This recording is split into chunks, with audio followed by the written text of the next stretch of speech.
Herkese salam. Bitcoin dönənlər 78 mini test etdi və demək olar ki 80 min artıq bir şey qalmayıb.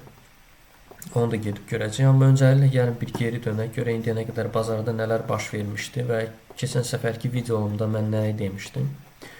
Təxminən keçən səfərki videom bu hissədə qeydə almışdı və demişdim ki, buradan mənə lonqa girmək hələ ki maraqlı deyil.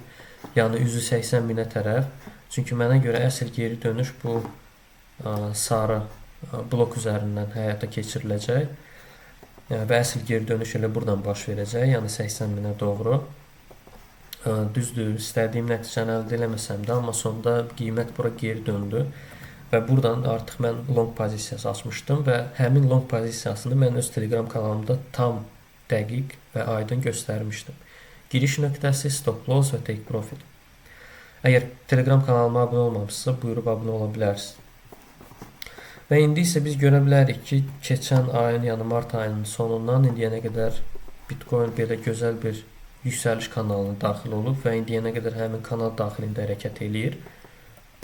Bu kanalın yaranmasında əsas səbəblərdən biri isə İranla ABŞ arasında baş verən hadisələr böyük bir rol oynadı. Ən əsası isə İranın ABŞ-a irəli sürdüyü şərtlərdən biri idi. Həmin şərtlərdən biri isə belə səslənirdi. Hormuz boğazını tam olaraq nəzarətə keçirmək, yəni İran tərəfindən nəzarətə keçirilir və orada keçid pulu yaradılır. Həmin keçid pulu isə dollarla yox, Bitcoinlə həyata keçirilməlidir. Yəni bunu İran Bitcoinlə həyata keçirilməsində əsas məqsədi isə sanksiyalardan yan keçməkdə, həm də ABŞ-ın idarə edə bilməyəcəyi müstəqil bir maliyyə mənbəyi yaratmaqdır.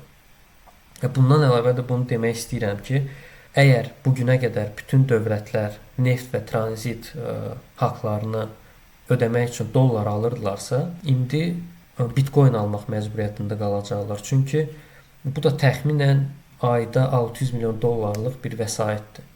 Bu da o deməkdir ki, hər ay 600 milyon dollar artıq dollara yox, kriptovalyuta bazarına axacaqdır. Və sözsüz ki, bu da Bitcoin üçün çox pozitiv bir xəbərdir. Çünki bazara artıq yeni pullar daxil olur. Son lonqa giriş nöqtəm, zonam yenə bu sarı blok idi. Onu da Telegram kanalımda göstərmişdim.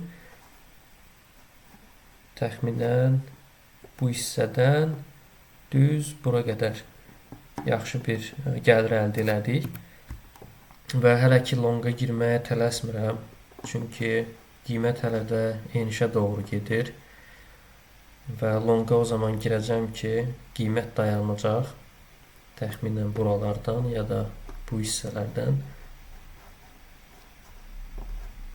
Elə bu zona mənim üçün də lonqa girmək üçün maraqlı olacaq, amma bir şərtlə ki, qiymət dayanmalıdır. Qiymət dayandıqdan sonra artıq bir qərar verəcəm.